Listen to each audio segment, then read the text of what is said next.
नमस्कार, जय हिंद, वंदे मातरम। दोस्तों, आप सभी का ज्ञानोदय कोचिंग एसएसजी में स्वागत है। मैं विनोद कुमार आप लोगों को आज एक महत्वपूर्ण टॉपिक पढ़ा रहा हूं, जिसमें सल्तनत कालीन राजवंश में आप जो है थोड़ा सा क्रम गड़बड़ हो जाता है कि पहले कौन सा राजवंश था, पहले कौन सा राजवंश आया, पहले सैयद वंश था कि पहले गुलाम वंश था, पहले खिलजी वंश था।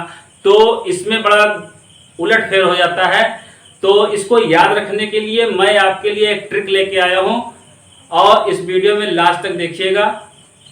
तो वो ट्रिक कौन सा है जिससे हमें सल्तनत कालीन राजवंश याद हो जाए और भूले ना कभी। तो सल्तनत कालीन में 5 राजवंश थे। पांचों में कौन कौन शासक थे इसको तो नहीं बताऊंगा, बाद में बताऊंगा जब विस्तृत पढ़ाऊंगा। लेकिन मैं आपको पांचों राजवंश एक क्रम से याद रहे, उसके डेट याद रहे, कौन संस्थापक है, इसमें से क्वेश्चन जरूर बनता है। तो दोस्तों, एक ट्रिक है, उस ट्रिक को याद कर लीजिए आप। वो ट्रिक क्या है? गुल खिला तू सालों से यहां अन्यथा मत लीजिएगा भाई, ट्रिक है और ट्रिक में कुछ भी बन सकता है और कुछ भी बना के आप याद कर सकते हैं। जो हमें जैसे याद हो जाए हम ट्रिक के माध्यम से याद कर लें कि कभी भूले ना, कि क्रम आपको कभी ये भूलेगा नहीं कि पहले कौन सा राजवंश आया, पहले कौन सा वंश था। तो सबसे पहले देखिए यहां पे गुल है, तो गुल से आप अंदाजा लगा लीजिए क्या हो सकता है, गुलाम वंश। इसी को मामलुक वंश भी कहते हैं। इसके बाद आपका जो है खिला आ गया, तो खिलजी, खिला से आप खिलजी याद रखिए, खिलजी वंश। तू से आगे आपका जान ही रहे हैं तुगलक वंश। अब ये क्रम आपका कभी भूलेगा नहीं। तुगलक वंश भैया सालों, सा से आप सैयद वंश समझिएगा और कुछ मत समझिएगा। सा से सैयद वंश,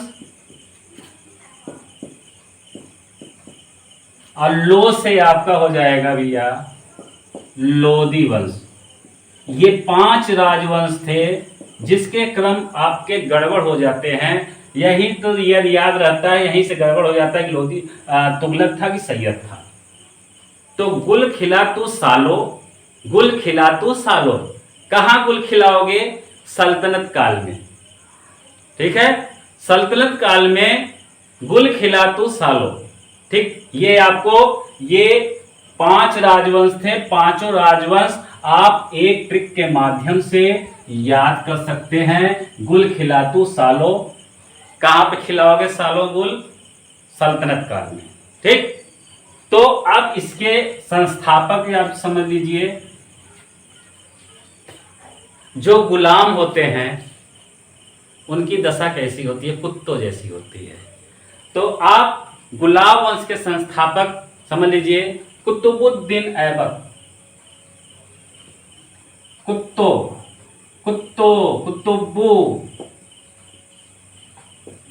कुतुबुद्दीन ऐबक, ये इनके संस्थापक हैं। खिलजी वंश भैया खिसिवाओ मत, नहीं तो जला दूंगा। तो खिलजी वंश,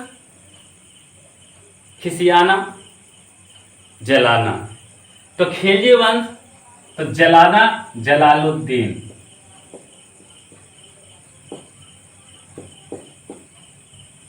जलालुद्दीन अब ये अपने खिलजी हैं, तो इसी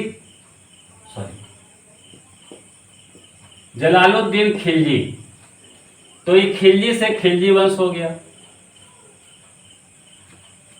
तुगलक वंश, गियासुद्दीन तुगलक।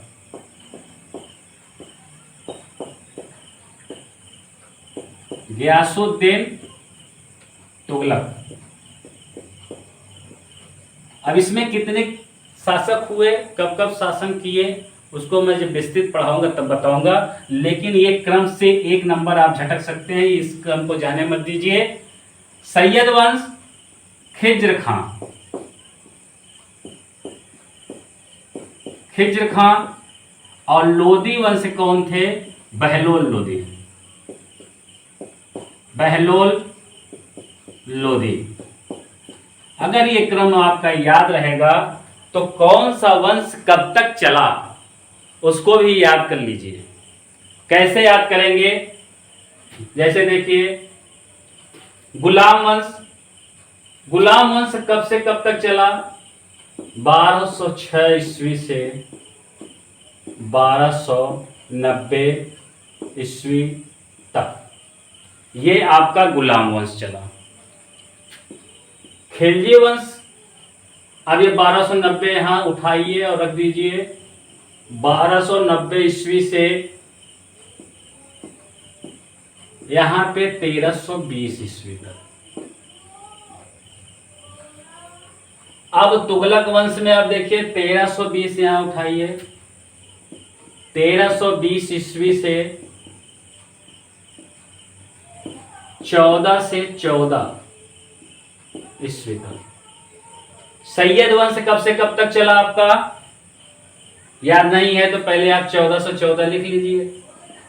अब यहां पे 1451 ईस्वी तक ये आपका सैयद वंश चला। सैयद वंश के बाद आपका लोदी वंश आता है, तो लोदी वंश भैया आपका 1451। आप लोग जानते ही हैं कि पानीपत का युद्ध 1526 ईस्वी में हुआ और 1526 से ही आपका गुलाम वंश मुगल वंश शुरू हो जाता है।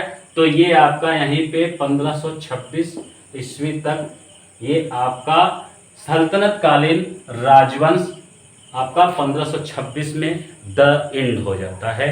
इसे बाद आपका आता है मुगल वंश। तो मध्यकालीन राजवंश में आप दो राजवंश पढ़ेंगे। एक तो ये आपका सल्तनत कालीन में मुगल वंश, गुलाम वंश, खिलजी वंश, तुगलक वंश, सैयद वंश और लोदी वंश, और दूसरी तरफ आपका मुगल वंश होगा। तो ये ट्रिक आपको कैसा लगा? अगर अच्छा लगा, अगर अच्छे से याद हो गया तो मेरा पढ़ाना जो है अपने को बहुत ही सौभाग्यशाली मानूंगा कि मैं आपको बताया, आपको याद हो गया, आप कभी भूलिएगा नहीं। गुल खिला तू सालो, गुल खिला तू सालो, ये याद रहेगा। तो राजवंश आपको, मध्यकालीन राजवंश, मध्यकालीन सल्तनत कालीन के राजवंश आपको याद हो जाएगा। ठीक है, तो ये वीडियो आपको कैसा लगा? अगर अच्छा लगा तो लाइक, कमेंट, शेयर जरूर कीजिएगा। धन्यवाद।